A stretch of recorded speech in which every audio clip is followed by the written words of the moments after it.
اللہ تعالیٰ نے جو انسان پیدا کیے ہیں ان کے مزاج مختلف ہیں.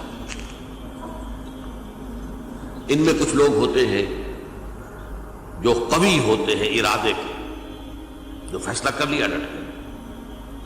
کچھ لوگوں میں وہ قوت ارادی اتنی مضبوط نہیں ہوتی، وہ ادھر ادھر سوچتے رہتے ہیں. کچھ لوگ جسمانی طور پر بہت توانا ہوتے ہیں، کچھ لوگ جسمانی طور پر پیدائشی طور پر کمزور ہوتے ہیں. تو اگر کوئی قوت ارادی کمزور رکھنے والا شخص ہے، وہ بھی تو اللہ کی تخلیق ہے، اللہ کا بندہ ہے، خطاؤں کا ظہور ہو جاتا ہے، توبہ کرتا ہے، پھر کچھ عرصے کے بعد پھر خطا کا ظہور ہو جاتا ہے، پھر توبہ کرتا ہے. تو ہم تو یہ سمجھیں گے کہ ایک حد کے بعد پھر اس کی توبہ قبول نہیں ہونی چاہیے. لیکن حدیث سنیے. وعن ابی ہریرہ رضی اللہ تعالی عنہ قال قال رسول اللہ صلی اللہ علیہ وسلم ان عبدا اذنب ذنبا، یقیناً ایک بندہ جو ہے وہ ایک گناہ کرتا ہے. فقال، پھر وہ کہتا ہے رب، اے میرے پروردگار، اذنبت فاغفر، مجھ سے گناہ ہو گیا ہے، مجھے معاف فرما دے. فقال ربہ، تو پروردگار یہ کہتا ہے اعلم عبدی ان لہ ربا یغفر الذنب ویأخذ بہ، میرا یہ بندہ یہ جانتا ہے کہ اس کا ایک رب ہے جو گناہ معاف بھی کر سکتا ہے اور سزا دے بھی سکتا ہے. کیا معنی ہوئی؟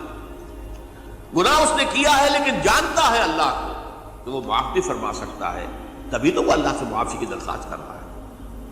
اس کے اس جاننے کی بنیاد پر، اس کے اس علم کی بنیاد پر، اس کے اس ایمان کی بنیاد پر فرمایا غفرت لعبدی، میں نے اپنے بندے کو معاف کر دیا. ثم مکث ما شاء اللہ، پھر وقت گزرا جتنا کہ اللہ نے چاہا. ثم اذنب ذنبا، پھر اس سے گناہ ہو گیا.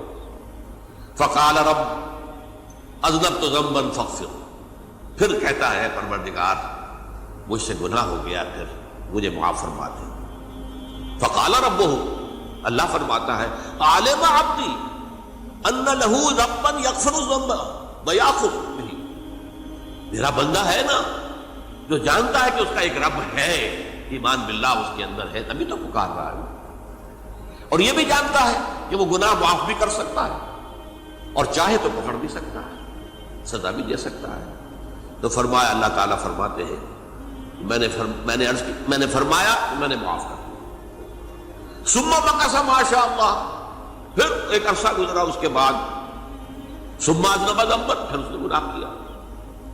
قال رب اذنبت ذنبا آخر، اس نے کہا پروردگار میں نے تو پھر ایک اور گناہ کر دیا، فاغفر لی، مجھے بخش دے. فقال اعلم عبدی ان لہ ربا یغفر الذنب ویأخذ بہ، میرا بندہ جانتا ہے نا کہ اس کا ایک رب ہے جسے وہ پکار رہا ہے، کیوں وہ جانتا ہے کہ اسے اختیار حاصل ہے کہ چاہے تو بخش دے اور چاہے تو پکڑ دے. اس کے اس علم، اس ایمان کی بنیاد پر میں نے اسے معاف کر دیا. ایک اور حدیث، میں نے چونکہ اس گفتگو کے لیے ان احادیث پر تفحص کیا ہے، یہ تو بہت ہیں حدیثیں، میں نے ان میں سے کچھ چنی ہیں. ہمارے بعض واعظ ناصح وہ بھی کسی شخص کو روکتے رہے، برائیوں سے روکتے رہے، نہیں رکتا، تو کہیں غصے میں آ کے اللہ تجھے کبھی معاف نہیں کرے. یہ کتنا بڑا جرم ہے، اس کا اندازہ کیجئے اس حدیث سے. تو میرے بندے کو میری رحمت سے مایوس کر رہے ہیں، کتنا بڑا جرم ہے، اس کا اندازہ کیجئے. یہ مسلم شریف کی روایت ہے عن جندب، حضرت جندب رضی اللہ تعالی عنہ سے، ان رسول اللہ صلی اللہ علیہ وسلم حدث، کہ اللہ کے رسول صلی اللہ علیہ وسلم نے ایک واقعہ بیان کیا. ان رجلا قال، کہ ایک شخص نے یہ کہا واللہ لا یغفر اللہ لفلان، کہ خدا کی قسم اللہ تعالیٰ فلاں شخص کو کبھی معاف نہیں کرے گا. وَأَنَّ اللَّهَ تَعَالَى قَالَ، اس پر اللہ تعالیٰ نے یہ فرمایا منزل نزیت اللہ علیہ، یہ کون ہے جو میرے اوپر حکومت کرنے والا آ گیا، جو میری طرف سے حکم لگا رہا کہ میں کبھی معاف نہیں کروں گا؟ منزل نزی، کون ہے وہ شخص؟ الذی یتعلی علیہ انی لا اغفر لفلان، کہ میں فلاں شخص کو کبھی معاف نہیں کروں گا، قد غفرت لفلان، اس کو تو میں نے معاف کر دیا، واحبطت عملہ، اس شخص کے تمام اعمال میں نے ضائع کر دیے کہ تم نے میرے بندے کو مایوس کیا۔ یہ ہے جرم کی انکار۔ تو توبہ کی دعوت دیتے رہو، توبہ کے لیے لوگوں کو آمادہ کرتے رہو، توبہ جو ہے اس کے لیے ترغیب دیتے رہو، اللہ تعالیٰ معاف فرمانے والا۔ اب آخری حدیث سنا رہا ہوں، یہ تو بہت ہی عجیب حدیث ہے اور متفق علیہ ہے، بخاری اور مسلم دونوں میں۔ حضرت ابو سعید الخدری رضی اللہ تعالی عنہ جو ہے اس کے راوی ہیں، حضور نے فرمایا کانا فی من کانا قبلکم رجل قتل 99 نفسا، تم سے پہلے جو امت تھی بنی اسرائیل گویا کہ ان کا ذکر ہے، اس میں ایک آدمی ایسا تھا جس نے 99 قتل کیے تھے۔ اب آپ اندازہ کیجئے کتنا بڑا گناہ کبیرہ ہے قتل۔ قرآن مجید میں آتا ہے وَكَأَنَّمَا قَتَلَ النَّاسَ جَمِيعًا، اگر ایک انسان کو بھی ناحق قتل کر دیا گیا تو یہ ایسی ہے گویا کہ اس نے پوری نوع انسانی کو قتل کر دیا، اس نے 99 قتل کیا۔ فَهَلْ لَهُ مِن تَوْبَةٍ، پھر اس کے بعد یہ ہوا کہ اس کے اندر توبہ کا جذبہ پیدا ہوا۔ فَسَأَلَ عَنْ أَعْلَمِ أَهْلِ الْأَرْضِ، تو اس نے پھر سوال کیا، لوگوں سے پوچھا کہ زمین میں رہنے والوں میں کون سب سے بڑا عالم ہے؟ فَدُلَّ عَلَى رَاهِبٍ، تو اسے بتایا گیا فلاں راہب فلاں جگہ پر ہے، وہ بہت نیک ہے، بڑا عالم ہے۔ فَأَتَاهُ، وہ اس کے پاس آیا، فَقَالَ أَنَّهُ قَتَلَ 99 نَفْسًا فَهَلْ لَهُ مِن تَوْبَةٍ، انہوں نے کہا دیکھیے راہب صاحب میں نے 99 انسان قتل کیے، اب مجھے یہ بتائیے کہ میرے لیے توبہ کا کوئی امکان ہے؟ فَقَالَ لَا، انہوں نے کہا نہیں۔ فَقَتَلَهُ، اس نے اس کو بھی قتل کر دیا۔ فَكَمَّلَ بِهِ 100، اپنی سینچری مکمل کر لی، مطلب 99 کے بعد ایک کی کسر تھی، اس کو بھی قتل کیا، 100 پورے کر دیا۔ ثُمَّ سَأَلَ عَنْ عَالِمِ أَهْلِ الْأَرْضِ، پھر اس نے پوچھا کوئی اور کوئی بڑے عالم انسان ہو۔ فَدُلَّ عَلَى رَجُلٍ عَالِمٍ، پھر اس کی رہنمائی کی گئی ایک بڑے عالم شخص کی طرف۔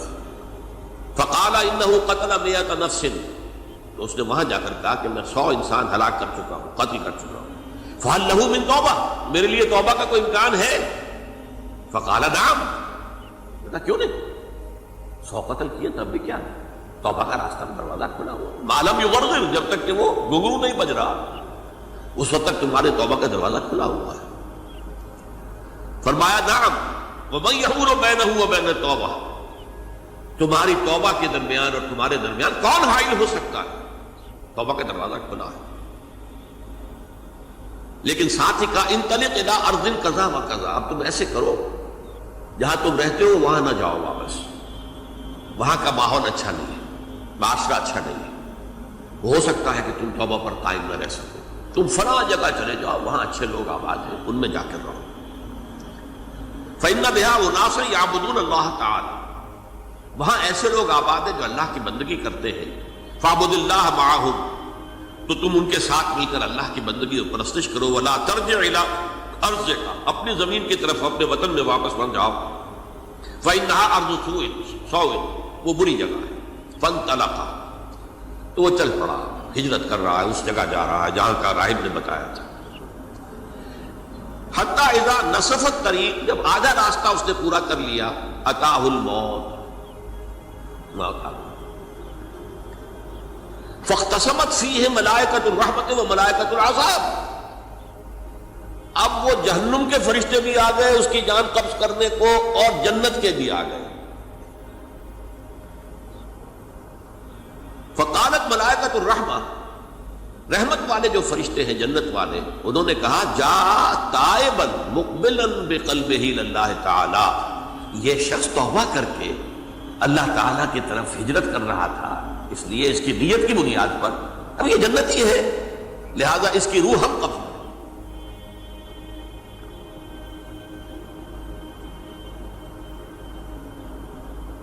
وقالت الملائکۃ العذاب، اور وہ جو عذاب والے فرشتے ہیں وہ کہیں گے انہ لم یعمل خیرا قط، تو نے توبہ کے بعد کوئی نیک عمل تو کیا ہی نہیں، تو کس بنیاد پر اس کو تم جنت میں لے جاؤ گے؟ اس کو تو دوزخ میں جانا چاہیے۔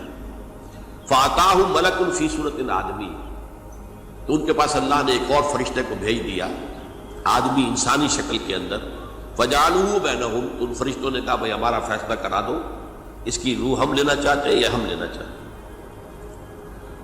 انہیں حکم بنا دیا۔ فَقَالَ قِيسُوا مَا بَيْنَ الْأَرْضَيْنِ فَإِلَىٰ أَيَّتِهِمَا كَانَ أَقْرَبُ، کہ تم فاصلہ ناپ لو جہاں سے وہ چلا ہے اور جہاں جا رہا تھا اور یہاں اس کی موت ہو رہی ہے، تو کون سا فاصلہ زیادہ ہے؟